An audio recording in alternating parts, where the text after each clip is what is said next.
Thanks, Tara. Good afternoon. We have a really exciting announcement today of a new Washington State Supreme Court Justice. Before I make that announcement, I want to thank retiring Justice Charles Wiggins for his amazing service. I know this justice a bit personally. I can tell you that it's not just his bow tie we're going to miss his gentility and his insights and his really connection to the community, and I wish him well. Thank you, Justice Wiggins. To fill his vacancy on the State Supreme Court, I'm pleased to announce the appointment of Judge G. Helen Whitener of the Pierce County Superior Court. Her name and her talents are not new to me. I appointed soon-to-be Justice Whitener to the Pierce County Superior Court in 2015. And then and now she has distinguished herself in a relatively rapid period of time as a true outstanding talent in our judicial sphere. Originally from Trinidad, Judge Whitener moved to the United States as a teenager, went to Baruch College in New York, and obtained her law degree from Seattle University. As an attorney and a judge, her work has inspired so many.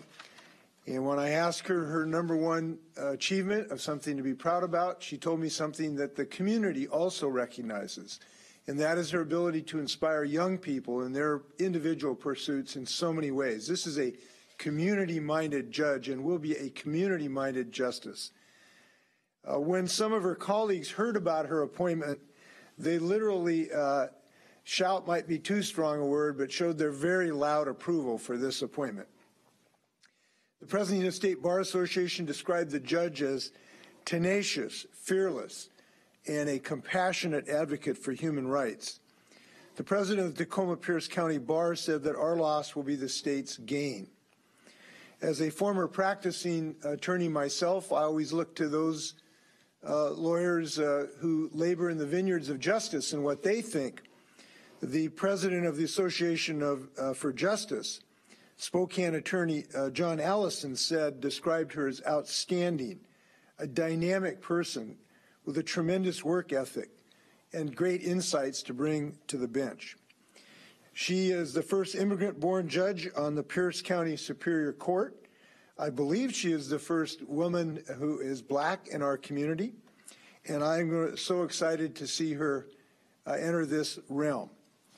I have to tell you, she does have certain characteristics that are troublesome on occasion, and I just want to share that with you. I spoke to her spouse, former Sergeant Major Lynn Rainey of the United States Army, who revealed to me that this justice has a terrible habit of getting up at 2 or 3 in the morning and doing a lot of work. And that's something that former Sergeant Major Lynn is just going to have to learn to live with, I'm afraid, because she's got a lot of work ahead of her. I do mention this, though, because it is her work ethic among many of her characteristics that are important so that we can receive timely decisions by the state Supreme Court. That takes work, and I think we have a real workhorse here who I am so proud to appoint to this position. Justice Whitener, I'd like to shake your hand, but right now I want to be socially and legally connected with you, and I look forward to that. Thank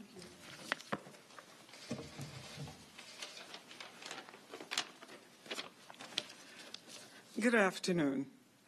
First, I would like to thank Governor Inslee for giving me this wonderful opportunity to serve on our state's highest court. Thank you. I stand before you the product of hard work and mentorship.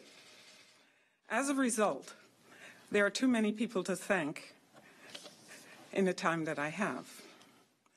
However, I must thank my spouse, and you've heard retired Command Sergeant Major and Attorney Lynn Rainey for her unconditional love and continued support. I also thank Justice Charles Wiggins for his many years of exemplary service to the legal profession and the judiciary. It is truly an honor to be appointed to the seat that he held. I would be remiss if I did not speak to students, as I teach and mentor many of them, from elementary school all the way up to new judicial officers at Judicial College. I also teach a street law civics class at Lincoln High School in Tacoma. Our class schedule this semester was interrupted due to the coronavirus outbreak. I know the practice of social distancing can make us feel isolated and disconnected from each other, but it is a necessity so that all Washingtonians can be safe. I want you, the students, to know just as others believed in me, I believe in you. So continue to study and continue to be safe. I do miss my weekly class sessions with you, however. To the people of the state of Washington, we are showing the world that Washingtonians are united people. We may have differences, but we are not truly different. Our similarities outweigh our differences. We are one, and this pandemic will not defeat us. Finally, I look forward to serving with the esteemed Washington Supreme Court justices under the leadership of Chief Justice Deborah Stevens. Even though for the immediate future, I'll be joining them in the virtual work environment, I'll be joining you soon. Thank you, Governor Inslee, again for this historic appointment, and thank you for everyone who has made it possible. Judge Whitener, would you like to stay at the podium? I will, happy for the justice or myself, take questions. Okay, first question, we're going to go to Alexis Krell with the News Tribune. Your Honor, I'd like to know what the challenges you see the justice system facing during the pandemic, and what challenges you think courts are going to be facing when they resume normal operations. Well, one of the challenges we're presently facing is a challenge that has always been there, and that is lack of funding. However, I was appointed to the Office of Civil Legal Aid, and I do know that a lot of work has been done by that organization to make sure that individuals who do not have funding for an attorney, who do not have funding in regards to access to the courts, have a place where they can get information to hold them over this time period. In regards to what sort of issues we will be looking at going forward, I think there are a lot of benefits that we will come out of this pandemic with, and that is utilizing technology more efficiently to serve the community that we serve. Okay. Next question comes from Austin Jenkins with Northwest News Network.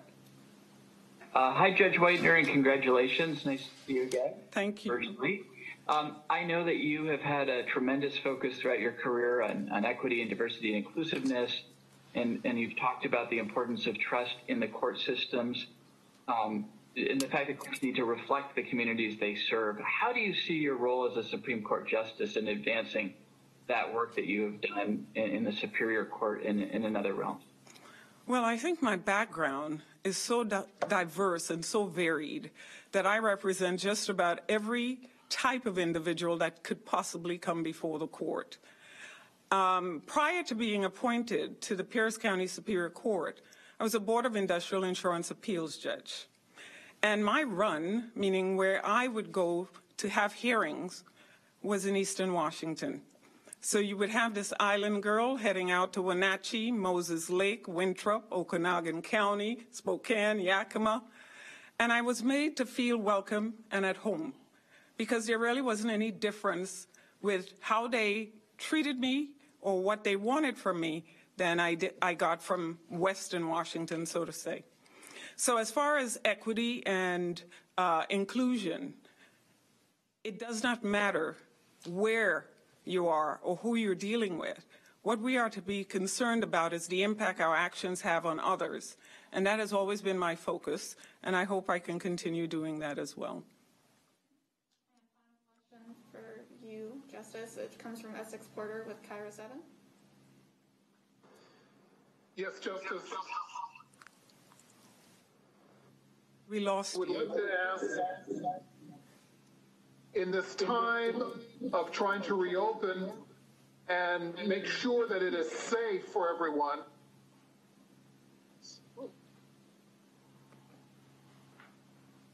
Unfortunately, I'm not getting your question.